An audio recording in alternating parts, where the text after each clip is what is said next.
जय माता दी दोस्तों, स्वागत है आप सभी का एक बार फिर से। माँ जगदम्बा आप और आपके परिवार पर अपनी कृपा दृष्टि सदा सर्वदा बनाए रखे। दोस्तों, यदि आप अपने जीवन में सुख समृद्धि चाहते हैं, धन वैभव चाहते हैं, जीवन के हर क्षेत्र में सफलता पाना चाहते हैं, व्यापार में तरक्की चाहते हैं, नौकरी में प्रमोशन चाहते हैं, अपने बच्चों का भविष्य उज्जवल बनाना चाहते हैं, तो आप बिल्कुल सही चैनल पर आए हैं। यदि आप पहली बार हमारे चैनल पर आए हैं तो चैनल को सब्सक्राइब करके बेल आइकन जरूर दबाइएगा। दोस्तों, द्वितीया का व्रत माता अपने संतान के लंबे जीवन के लिए, खुशहाल जीवन के लिए इस व्रत को रखती है। द्वितीया व्रत, जिसे जीवित पुत्रिका व्रत भी कहते हैं, इस दिन माताएं अपनी संतान की लंबी आयु, स्वास्थ्य और सुख समृद्धि के लिए कठिन व्रत रखती हैं। ये व्रत मुख्य रूप से उत्तर प्रदेश, बिहार और झारखंड में मनाया जाता है। द्वितीया व्रत का पालन निर्जला रहकर किया जाता है। हिंदू पंचांग के अनुसार इस साल ये उपवास 14 सितंबर को रखा जाएगा। ऐसे में इस दिन से जुड़े कुछ अचूक उपायों के बारे में जानते हैं। साथ ही ये भी जानते हैं कि द्वितीया के व्रत में नोनी का साग क्यों खाया जाता है, क्या है इसका महत्व।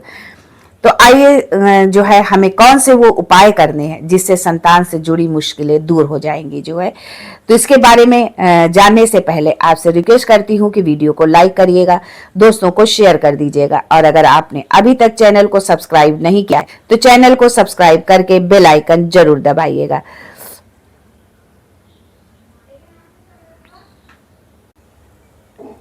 तो आइए जानते हैं द्वितीया व्रत में हम अपने संतान की लंबी उम्र के लिए, उसकी सुख समृद्धि के लिए, उसके खुशहाल जीवन के लिए हमें कौन से उपाय करने हैं।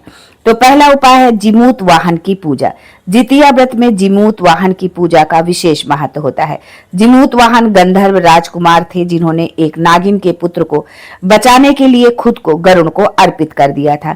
इनकी प्रतिमा बनाकर पूजा करने से संतान की रक्षा होती है और संतान प्राप्ति की मनोकामना भी पूरी होती है। जिस भी के भी संतान नहीं है और वो संतान की कामना करते हैं, संतान चाहते हैं, तो आप इस उपाय को जरूर करें। पीपल के पेड़ की पूजा। इस दिन पीपल के पेड़ के नीचे पूजा करना बहुत शुभ माना जाता है। महिलाएं पीपल के पेड़ के नीचे बैठकर कथा सुनती हैं और पेड़ की परिक्रमा करती हैं। पीपल के पेड़ को ब्रह्मा, विष्णु और महेश का वास माना जाता है, जिससे सभी दुख दूर होते हैं। द्वितीया व्रत के दिन इसकी व्रत कथा का पाठ करें या सुने। इस कथा में जीमूत वाहन की कहानी है। कथा सुनने से व्रत का पूरा फल मिलता है और सभी दुख दूर होते हैं। व्रत के पारण के बाद गरीबों, जरूरतमंदों और ब्राह्मणों को भोजन और वस्त्रों का दान करें। ऐसा करने से शुभ फलों की प्राप्ति होती है और पितरों का आशीर्वाद भी मिलता है। भगवान शिव और पार्वती की पूजा जरूर करें। इस दिन उनके पूजा का बहुत महत्व होता है, भगवान शिव और माता पार्वती का। ऐसे में द्वितीया व्रत के दौरान उनका विधिवत अभिषेक करें और ऐसा करने से संतान प्राप्ति की मनोकामना पूरी होती है। यदि आपके संतान नहीं है, आप संतान चाहते हैं, तो आप भगवान शिव की और माता पार्वती की पूजा जरूर करें। दोस्तों, अब आगे जानते हैं कि इस व्रत के दिन ये एक विशेष साग जो खाया जाता है, क्यों खाया जाता है और इसका क्या महत्व है।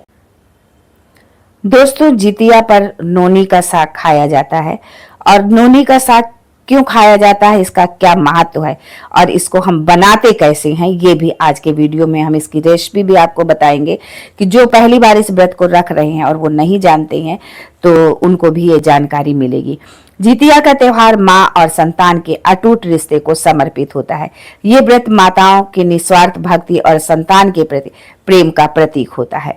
इस साल ये जितिया का त्योहार 14 सितंबर को मनाया जाएगा। ये त्योहार मुख्य रूप से पहले भी आपको बता चुके हैं कि बिहार, झारखंड और उत्तर प्रदेश के इलाकों में मनाया जाता है, जहां माताएं अपनी संतान की लंबी उम्र के लिए निर्जला उपवास रखती हैं। इस उपवास के लिए विशेष तरह के पकवान बनाए जाते हैं जिन्हें नहाए खाए से पहले खाया जाता है। इस दौरान खास तौर पर नोनी का साग खाया और पकाया जाता है। जितिया के दौरान नोनी साग खाने का महत्व क्या है और इसे बनाने का तरीका क्या है, ये भी जानते हैं। नोनी का साग बेहद पवित्र माना जाता है। जितिया व्रत में ये साग खाना एक खास परंपरा है। नोनी के साग में भरपूर मात्रा में पोषण मौजूद होते हैं जो लंबे समय तक उपवास रखने में मदद करता है। इसे पचाना भी बेहद आसान है। अक्सर व्रत के दौरान लंबे समय तक भूखे रहने के चलते कब्ज जैसी समस्या होती है और इसे दूर करने में जो है ये मदद करता है। साथ ही इसके कई आयुर्वेदिक महत्व भी हैं, जिसके चलते व्रत में इसका सेवन जरूरी हो जाता है। नोनी का साग बनाने के लिए हमें चाहिए बारीक कटा हुआ नोनी का साग, भिगोया हुआ चना दाल, टमाटर, हरी मिर्च और ताजा धनिया। तड़के के लिए हम सरसों के तेल का इस्तेमाल करेंगे। साथ ही सेंधा नमक, हल्दी, मिर्च पाउडर, सूखी लाल मिर्च, जीरा, मेथी आदि आप ले लें। सबसे पहले एक बड़े बर्तन में कटे हुए साग और चना दाल को धोकर अच्छे से निकालें। अब एक मोटी गहरी कढ़ाई में सरसों का तेल गरम करें। जब तेल गरम हो जाए तो इसमें जीरा और मेथी दाना डालकर चटकाएं। जब ये दोनों गोल्डन ब्राउन हो जाएं तो एक सूखी लाल मिर्च का टुकड़ा डाल दें। अब चना दाल और कटे हुए साग को कढ़ाई में डालें और साथ में बेसिक मसाले जैसे नमक, हल्दी, काली मिर्च पाउडर जो है डालकर मिलाएं। इसे पकाने में ज्यादा समय नहीं लगता, इसलिए इसे ढककर 5 से 10 मिनट तक ही पकाएं और बीच बीच में ढक्कन हटाकर चेक करते रहें ताकि साग कढ़ाई में जो है चिपके नहीं। जो है अगर आपको टमाटर पसंद है तो आप इसमें कटे हुए टमाटर भी डाल सकते हैं और ये तुरंत पककर तैयार हो जाएगा। इस तरह से आप जो है इस साग को बनाएं और इस त्योहार को जो है पूरी श्रद्धा भाव से करें और जो उपाय इसमें बताए गए हैं वो अपने संतान के लिए उन उपायों को आप जरूर करें। आपको इससे जरूर लाभ होगा। आपके जो है संतान का जीवन जो है खुशहाल बन जाएगा। तो आज के लिए बस इतना ही। फिर मिलते हैं कुछ नया, कुछ अलग, कुछ अद्भुत लेकर। तब तक के लिए जय माता दी and thanks for watching my video.